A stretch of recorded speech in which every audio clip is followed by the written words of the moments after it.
The MTA marks its billionth ride of 2025.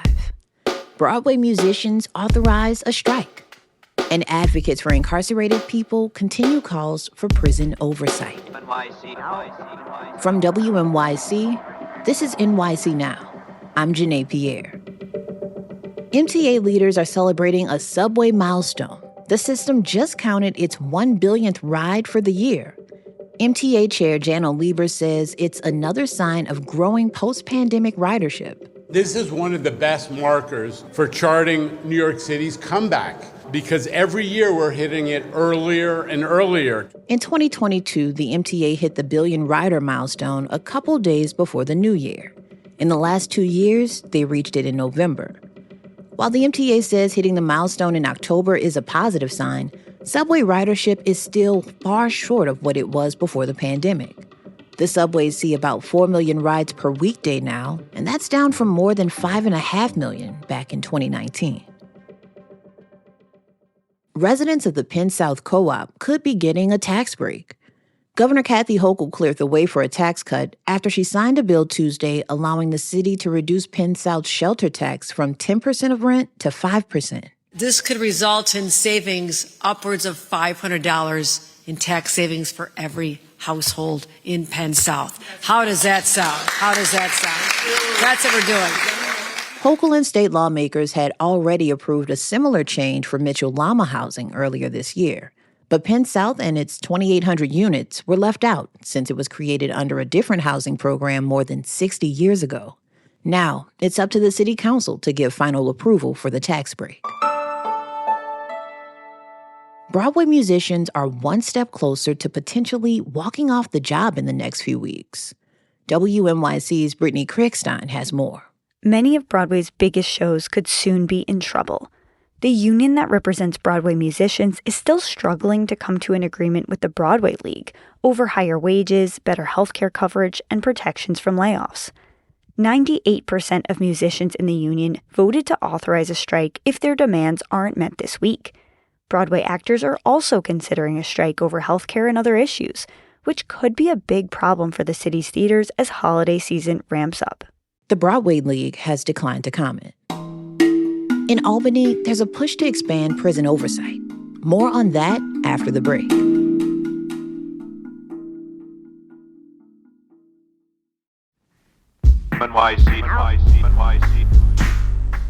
Advocates for people incarcerated in New York State are pushing Governor Hochul to sign a bill that would expand prison oversight and require more cameras.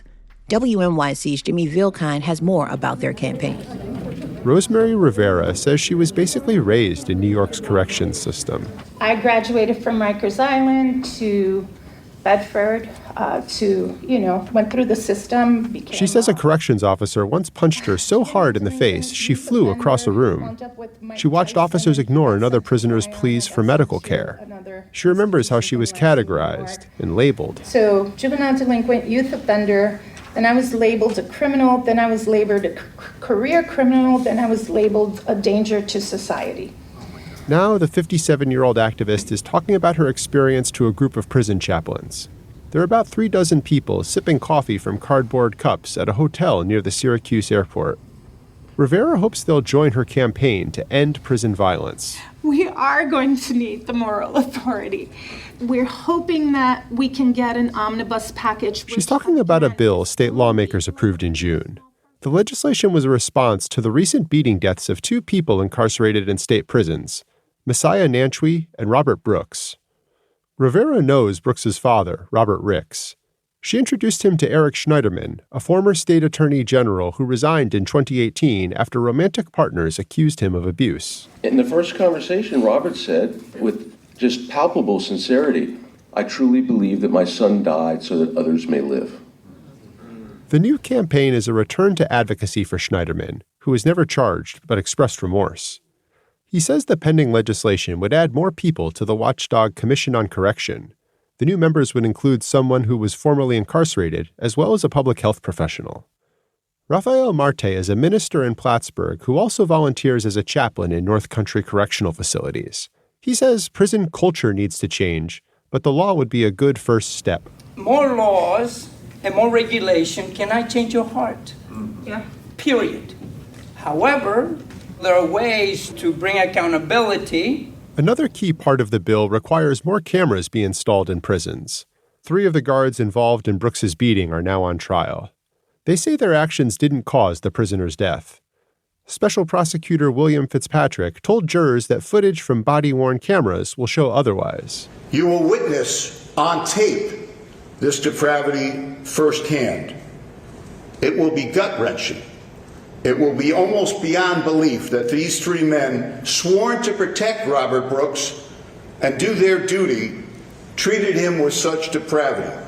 Governor Hochul condemned the deadly incident. So did Corrections Commissioner Dan Marticello. He says he doesn't have a position on the bill, but that the governor supports installing cameras in all state prisons. She's now provided me over $830 million as it pertains to the installation of fixed cameras. We have at least 17 facilities, either in design, construction, or upgrades. Hochul won't say whether she'll sign or veto the bill. She's grappling with a staff shortage across the state's prison system, which was made worse by a 3-week strike earlier this year. The union representing corrections officers says it doesn't have a position on the bill. State officials say the governor is trying to negotiate changes to the legislation. Schneiderman says Brooks's father won't support a watered-down bill. I've told her people that I would love to have Robert Ricks at a bill signing with her, but it's not going to happen if the bill is no good. He'll keep up the pressure until then. Hochul has until the end of the year to act on the bill. That's WNYC's Jimmy Vilkind. New York State is the second largest apple producer in the country, right behind Washington State. Amelia Tarpey is a program and publicity manager for WNYC Green Markets.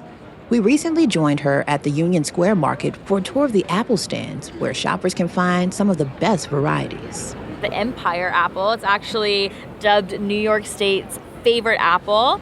It's super sweet. It's a red apple. It sort of has like a waxy sheen on it. Sometimes a little splash of green in the mix. I'm just gonna take a bite of this one, you can hear it.